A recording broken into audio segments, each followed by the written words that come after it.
এদিকে গত রবিবারের দিন প্রকাশিত হয়েছে এইচএসসির ফল। এইচএসসির ফল প্রকাশিত হওয়ার পরে দেখা গিয়েছে ৪৯% শিক্ষার্থী কুমিল্লা বোর্ডে পাস করেছে এবং বাকি ৫১% শিক্ষার্থী এফ গ্রেডে প্লাস পেয়েছে, অর্থাৎ ফেল করেছে। তারা ফেল করার পরের থেকে তাদেরকে খুঁজে পাওয়া যাচ্ছে না। শোনা গেছে তারা ঢাকা মালিবাগে জড়ো হয়েছে এবং তাদের কান্নার জোয়ারে শান্তিনগর, মালিবাগ, মিরপুর সহ বিভিন্ন জায়গায় হাঁটু থেকে গলা পানি উঠেছে। কোথাও কোথাও মানুষ জাহাজ ভাড়া করেও চলাফেরা করছে। এ সম্পর্কে বিস্তারিত জানাচ্ছেন আমাদের স্টাফ রিপোর্টার খালিদ ভাই।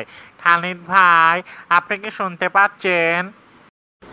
জি ময়না, আমি আপনাকে শুনতে পাচ্ছি। আমি এখন রাজধানীর একটি জায়গায় অবস্থান করছি। এখানে খুব অল্প পরিমাণে পানি আমার আশেপাশে। আমি একটু উঁচায় দাঁড়িয়ে আছি, কিন্তু নিচু এলাকার লোকজন অনেক ভোগান্তির মধ্যে আছে। চলুন শুনে আছি তাদের কাছ থেকে তাদের জীবনে এখন কি ঘটছে এই পানির কারণে। আরে ভাই, পানি তো খাইতে লবণ লবণ লাগে, বুঝতেছি না এটা কি মতের পানি না চোখের পানি। আমার যা মনে হয় পোলা পানি তো কাটতে পারবো না, এটা নির্ঘাত মতের পানি। আরে ভাই, জীবনে কখনো ফুটওভার ব্রিজে উঠি নাই, এই প্রথমবার উঠছি। পোলা করে থ্যাঙ্কস, হারানা কাইন্দা রাস্তা ভাসায় দিছে। এবার ফুটওভার ব্রিজে উইটা বুঝতেছি জীবনের মূল্য সময়ের চেয়ে বেশি। এখন থেকে প্রতিদিন ফুটওভার ব্রিজ ব্যবহার করবো। আরে ভাই, কয়দিন ধরে এত পানি এত পানি এত পানি, সে কয়দিন ধরে আমরা গার্মেন্টসে যেতে পারতেছি না, বাসে উঠতে পারি না, বাস ডুবে গেছে, জীবনটা পুরো অতিষ্ঠ। আজ কদিন ধরে এলাকায় প্রচুর পানি, এত পানি যে পানির টুটে আমরা বাড়াতে পারছি না। এদিকে এইচএসসি রেজাল্টের পর থেকে বিভিন্ন সেলিব্রিটিরা তাদের মতবাদ জানিয়েছেন।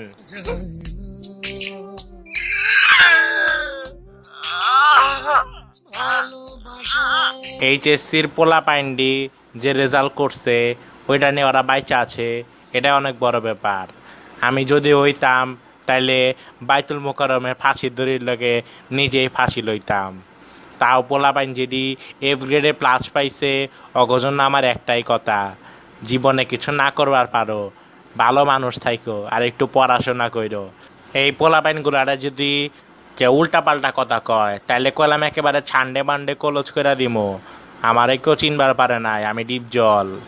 মৃত লাশে কখনো কথা বলতে দেখেছেন? আমি দেখেছি, আমি নিজেও বলেছি। এইচএসসির পোলাপাইনগুলা কিন্তু আমাদের দেশের ভবিষ্যৎ, তাদের নিয়ে টিটকারি মস্কারা করা দরকার নাই। তারা এফ গ্রেডে প্লাস পেয়েছে যারা, তাদের জন্য আমার একটাই কথা থাকবে, জীবনে ভালো কাজ করো এবং টেকনোলজিটাকে একটু ভালোভাবে ডেভেলপ করার জন্য এগিয়ে যাও। দেশ তোমাদের হাত ধরে এগিয়ে যাবে। মনে রাখবে, টেকনোলজি ভালোভাবে ব্যবহার করতে হবে, বুঝেছো? আর পড়াশোনা করো, দেখবে বড় কিছু করতে পারবে। এদিকে ফেল করা স্টুডেন্টরা ফেসবুক লাইভে এসে বিভিন্ন ধরনের কথা বলেছেন। রাতের বেলা, পরীক্ষার আগের দিন রাতের বেলা ভাবছিলাম প্রশ্ন পাবো, কিন্তু কোনো প্রশ্ন পাই নাই।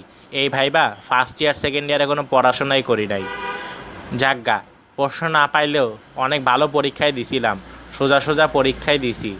কখনো ভাবি নাই এফ গ্রেডে প্লাস পাবো, ভাবছিলাম অন্তত বি প্লাসটাও থাকবে। কিন্তু যখন আমি ফেলছি এবং আমার কুমিল্লা বোর্ড পুরো ধ্বংসে নামছে, সুতরাং আমি একটা কথাই বলবো, পড়াশোনা ছাড়া কোনো বিকল্প নাই। আর যারা এখন আমার এফ গ্রেডের প্লাসের মিষ্টি খাও নাই, তাদের জন্য আমি বাসি মিষ্টি পাঠিয়ে দিব। আর অবশ্যই পরবর্তী ভিডিওগুলো দেখার জন্য এই চ্যানেলটিতে অর্থাৎ স্যামটিউব বিডিতে দয়া করে সাবস্ক্রাইব করে রাখবেন। সাবস্ক্রাইব করলে তো আপনার টাকা খরচ হচ্ছে না, তাহলে আর প্রবলেম কি? আর অবশ্যই ভিডিওগুলো শেয়ার করবেন, শেয়ার করলেও তো কোনো টাকা খরচ হচ্ছে না, এতেও প্রবলেম কি? আর অবশ্যই লাইক দিবেন, কিন্তু সাবস্ক্রাইব আর share must. I am the one, your son don't need a gun to get respect up on the street.